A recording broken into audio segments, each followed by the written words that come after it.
over 14,500 Ukrainian people have arrived here in Ireland, with 700 children of those attending school here. One school which has welcomed Ukrainian students is St Patrick's National School in Greystones. Alan has more for us this morning. Morning, Alan. Thank you, Maureen. Yes, indeed, I have. We are here in the Coolnagreina Centre in Greystones, and we are joined by Rachel Harper, who is the principal of that school, St Patrick's National School. And we're also joined by Yaroslav, who has fled Kyiv in the Ukraine to be here in Ireland. Good morning, and thank you both for joining us. Rachel, how many children have you been able to get into the school at the moment? Okay, so far, Alan, we have three boys in our school, three lovely boys. So it's a real privilege to have them in the school and to welcome them. And we'll have another little girl arriving this week, later on this week. So you know she's already arriving and there is a space for her. I mean, that was the thing. I know Norma Foley was saying that we just have to try and make room for these children because, and was it a discussion you had with your board and with the teachers and going, look, we need to help here? Yeah, no, absolutely. I received a call from Orbury to say that there were families arriving here in Coolnagreina and to see if I could do anything for the children that were arriving. And of course, it was a privilege for me to be asked and to be able to help. So I contacted the school and the teachers, of course, to check that everything was okay and to welcome these children. And from there, it was quite busy. You know, we went down to the local uniform shop here, School Warehouse, and they supplied the uniforms for the children, which was great. And then we gave the little children a tour around school before it opened, when it was nice and quiet, just so they could come in and see their bearings and take a little bit of the anxiety out of it. How old are they? So 9, 10 and 12. And have they English? They do, and they have English, like, you know, they can read really well, they could read, but when it came to the conversation, and I suppose it comes back to, you know, everything they've been through, it was hard for them to speak at the beginning and it was quite overwhelming. But that's where the other children in St Patrick's have been amazing, and all the staff and SNAs. We had the tablets out and we were Google translating, you know, 2 children with tablets each. And I know we say, like, children adapt, but I mean, it must have been terrifying for them just to go in that. I mean, they're leaving a war zone, they're coming here, they feel safe, but then that's a whole new struggle for them. Absolutely. And when we gave them the little tour around the school, it was a Sunday, and then I was saying, look, you're welcome to start whenever you wish, but they all wanted to start on the Monday, and I was saying, look, you know, even come in for half a day if you want, but they all wanted to come in for the full day. And then, like, we have a couple of things in place for the children, like we have a sensory relaxation room for them if they want to use it for some time out, and we have a teacher that does play therapy and art therapy, which they've been great with the children. And how are they mixing with the Irish kids? Really well. I mean, they all love football, so that helps. Okay. So, you know, it's great to see them come alive out in the playground. And, you know, I always think that, you know, play is the universal language, you know, it overcomes everything. So it's great. I always think when the kids come in the school gate, you know, it's their little world for a couple of hours. They could forget everything else the other side and just be kids, you know. Yaroslav, thank you very much for chatting to us this morning. So you lived in Kyiv? Yeah.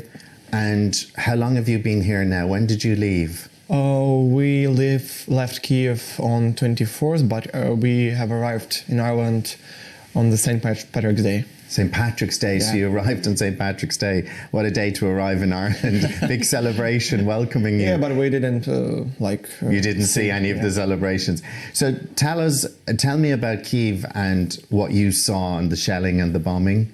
Yeah, we left Kyiv on 24th, but we was in village near the Kyiv that was under bombing and under explosions, shots for, I think, 2 weeks. We were in basements, underground, so we've seen much. It not so the experience I would like everyone to see. Yeah, were you terrified? Yeah, probably. Really scared. The first days, yeah, and then like it was like habit. Because you'd hear the sirens and you'd go down to the bomb. Not sirens, we didn't have Just sirens. You heard the bombings? Yeah, we heard the bombings. And when you heard that, you went to shelters and you went to houses that you thought were safe? For first day, yeah, and then we just was in the middle of the house to be safe and was just laying on the floor and hoping no bomb will shut our house. Incredible. And your mother and your sisters, They're leaving today. Yeah, they're leaving today. They're leaving Kyiv today. Not Kiev. They've already moved. West Ukraine. Yeah, they've already moved. Yeah. So they're hoping to get to where? To Poland? To Poland today, yeah, and then on 4th of April they will get here. And have you been in touch with them? Yeah, sure. You're I'm able to calling speak to them every day? Yeah. And how are they? They are fine. They just like hear sirens in Chernobyl. It's West Ukraine, but no bombs there. So that's good. Yeah, and you're obviously so looking forward to seeing them. I would like. No, but the thing is, like, they're going to come here. You don't know if they'll be able to come here to this centre. I don't know. I hope like they will give them this place, but who knows? The manager Phil said gave me all the information they need, but decide will the people in airport. The airport just decide where the people are going. You hopefully you'll be reunited with them here. I mean, so you were studying. What were you studying in Kyiv? I studying cybersecurity in Shevchenko National Ukraine University. I'm first year student, so that's my first year. First year, and you obviously hope to continue your studies here. Yeah, they said we will continue online education from 4th of April, so in Zoom, in some web platforms. And you're also a very talented young man, because you were very modest, and you were sort of saying like you played the piano and you played the guitar, but you played the piano very well, and you were playing it here this morning, and we got some shots of you playing, and we can even listen to it if we can bring the sound up maybe a little bit. You play beautifully, can I say? Maybe I don't know. I cannot give the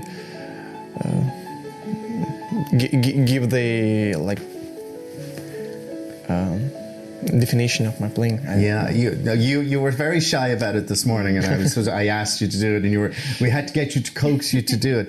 I mean, is that a passion of yours as well? Does that help you? That's helping me much, because I need music, and I wasn't playing for 3 weeks, and now it's my. And you can come here and play. And it just takes you away from those. I mean, you must have seen some horrible scenes in Kyiv and your village. Yeah, that was very horrible. And how are you finding it here? How are you settling in here now? Very good. They made a second home for us here, and I'm very thankful to every Irish that helps us. They given us clothes, eat, food, everything. They gave us some. Things of first help, medicines, doctors, everything. What can we think about? Yeah. So that's very impressive. So, I hope you are going to continue your studies. I hope you continue your piano playing, and you become a world pianist if you don't want to become what you really want to do. But and literally, we hope that your mother and your sisters will be able to join you here. So maybe we can try and do something that can happen for you. But for the moment, thank you very much for talking to me. And Rachel, thank you. And I suppose to everybody in Greystones who are putting their arms around everybody who's coming here from the Ukraine. Absolutely. Everybody's been fantastic. A great community spirit here in Greystones, yeah. Thank you both very much. Back to studio. Thanks so much, Alan. We'll check in with you.